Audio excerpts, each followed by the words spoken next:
Welcome back to the second part of the lecture how to make your own salve, herbal salve, and the principle is basically the same for all the salves. And we're going to make comfrey root salve, but you can use these principles on other herbal salves as well. So this is a very simple salve which includes just two ingredients basically. So you have your plant material which steeped in olive oil or in whatever oil you choose, and then the beeswax. So I'm gonna say a few words on each of the ingredients because we want to have the best quality of the salve possible. And that is why we choose only ingredients that are of the highest quality. So when it comes to olive oil, I'm very grateful that we live in Provence and the choice of olive oil is great. Bear in mind that there are so many very terrible olive oil which you can find on the market. Some of them are not even proper olive oil, so always know your olive oil. And the same is true about beeswax. I get my beeswax from a beekeeper here in the region, and I'm sure there are many options on the internet. So again, find your farmer is the best option, and if not, then really research on the internet and only choose the best quality olive oil and the best quality beeswax. When it comes to containers, you have to first sterilize them, okay? And sterilization is a very tricky matter because if you want to sell your salves, as I do, you really have to make sure you have proper hygiene. So of course your kitchen must be impeccably clean.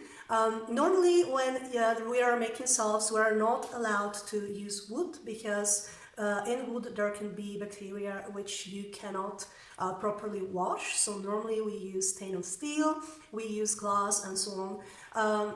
When it comes to surfaces, it's the same, really. Wood is not recommended, but if you're making the salve only for yourself, that's okay. However, if you want to sell the salve, then use stainless steel. We have stainless steel kitchen counter, basically, where I'm making all my products, because you can really properly clean that surface, which is not the same with wood, okay? When it comes to containers, I use glass containers, which I sterilized prior. And you can use whatever you want to. Again, there are so many options now on the market that you can choose.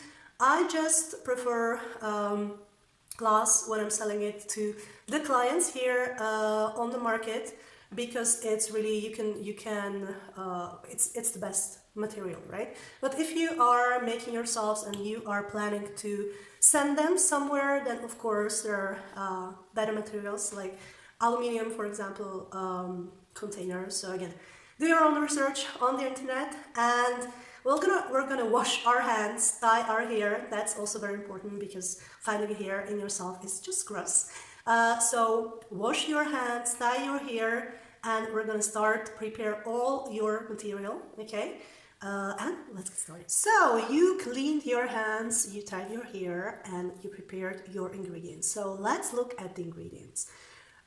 We have, as I said, beeswax that comes from the beekeeper here in the region.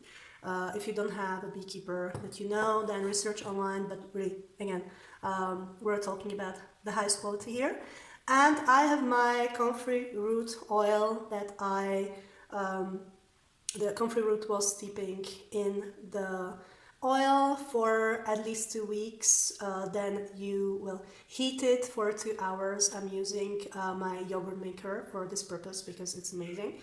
And you're gonna work with the comfrey root oil and the beeswax. And there are some also some material which you will need. You will need balance, okay? Because you need to weight your the ratio of olive oil and the beeswax to have a salve which is easily spreadable, okay? And for this purpose you will have to heat your oil. Again, use stainless steel because it's the best, or glass if you can, because it's the best material simply. So you're going to heat the oil, and you're going to heat the oil which you will weight, and you will heat the oil with the beeswax which you will weight again. Okay, make sure you have prepared all your containers, and you should make sure that in those containers there's not a single drop of water, because water brings life, but it's terrible when it comes to salves. You cannot have a drop of water in your salve. So normally I'm using alcohol to even more clean my containers, but if you sterilize them properly, then it should be okay. So let's get started.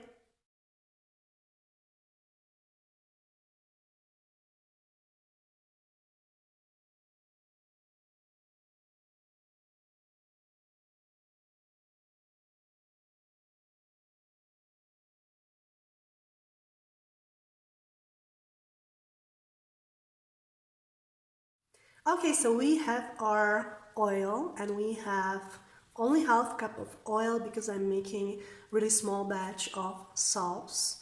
We have half cup of oil, and I put there 15 grams of beeswax. We're gonna see if it's fine, because I'm gonna talk about a test which you should do before you put your salve into the containers. It's a very simple process. You simply take 1 teaspoon of the mixture of the oil and the beeswax, and you put it for 2 minutes in the freezer.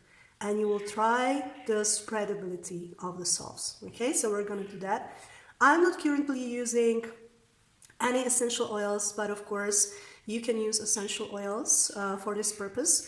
As we are dealing with comfrey root salve, you can use cinnamon essential oil, but just 1 drop, because cinnamon essential oil is very powerful. So you can use that. Comfrey root, we know that it's a bone healer, so basically this salve is intended for healing bruises, healing if you have problems with your knees, for example. So this is a wonderful option for this purpose. So we're waiting for the oil to heat and the beeswax to melt, and then I'm going to show you the result.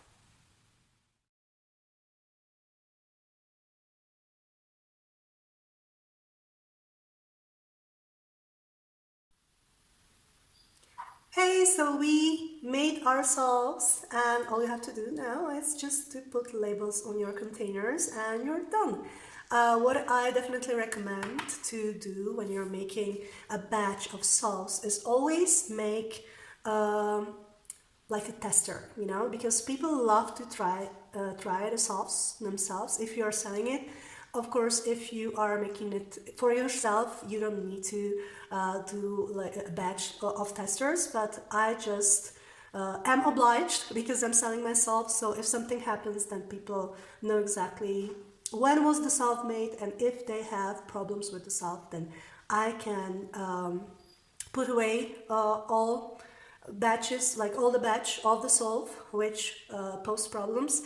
But again, if you're making it for yourself, you're not gonna have a problem with it. But I'm hoping you will use this experience as an inspiration, maybe to start your own herbal business. So this is why I created the course Magical Herb Garden, and you can check out the products at moonatic.fr, like in France, and I hope I'm gonna see you again.